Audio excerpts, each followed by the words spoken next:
Well, hello and welcome to this session of ExecuNet Master Class. I'm your host, as always, Tony Vlahos, and my guest this hour is an acclaimed leadership coach and strategist, and her name is Hilary Potts. So picture this, you just landed a new executive role and are expected to get up to speed and add value to the business and really fast. Feeling a little stressed out? Probably. Well, don't worry, because today Hilary will share practices you can use to achieve a smarter, smoother transition.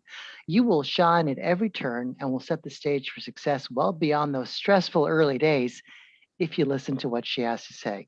And this is part of our daily commitment here at ExecuNet to connect you with trusted voices, people like Hilary, who can guide you in your quest for a better career and greater success in the world of work. All of that is coming right up. But first, just a few housekeeping things to ensure your experience today is all the more enjoyable and valuable. First, as you can tell, Hilary will be using a PowerPoint deck to lead you through today's presentation. Please follow along, and if along the way you think of questions you'd like to ask, you can pop those into the Q&A box, and I will do my very best to relay them to her before the end of the session. Second, if you have any technical issues during the session, you can chat to us, and my amazing colleague Kim, who's behind the scenes, will help you out. Lastly, very important, before you go today, please complete our little evaluation form to let us know what it meant to you. It will mean a whole lot to me and to Kim and to Hilary too. So with that, I am delighted to introduce today's guest. Hilary Potts is the author of, as you can see, the Executive Transition Playbook, The Truth About Change and Change Up. She's a trusted advisor to executives transitioning into strategic leadership roles and searching for productive ways to lead change. With more than 3 decades of leadership experience, from a Fortune 500 company to CEO of a prominent consulting firm, she doesn't just speak the language of change, she's helped create it. She has guided thousands of leaders to successfully navigate today's competitive business world, and you can learn more about her at her site, which is www.hilarypotts.com. With that brief intro, welcome Hilary to the ExecuNet stage. They are all yours. Thank you, Tony. Thank you, ExecuNet, and hello, ExecuNet members. I'm excited to be back and talking about a topic that's near and dear to my heart, and I hope will be to yours as you start to land your next role. What I want to start with is some statistics to ground us in the conversation and why I think this is so important. And they have to do with three things. First off, 66%, 40%, and 70%. And so what do those three things have to do with one another? 66%.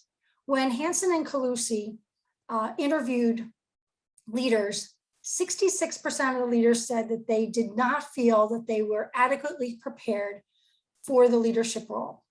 Now, imagine if you were getting on an airplane and 66% of the pilots admitted that they weren't adequately prepared. Would you get on that airplane?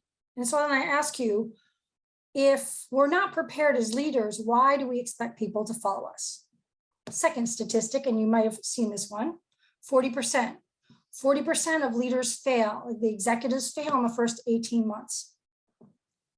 So if you have a new executive team of 10 people, that means 66% are not adequately prepared and 40% are not going to be able to make it in the first 18 months.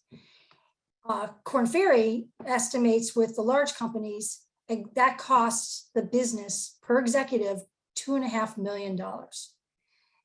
There's a recent HBR article that you probably saw on transitions, and they have a lot of really other good statistics that say transitions and focusing on transitions is important. And the last statistic, 70% of change efforts fail, and the big consulting firms continue to study this. And you say, why are the change efforts failing? Well, here's what I've seen over my 20 years in consulting is a new leader enters a role. Is the leader prepared for that role? Do they come up to speed? And in that 3 to 6 months, they start to lead change, because to get new results means that we need to have some changes made. So this is why I think the transition into a role is so important. But here's what happens.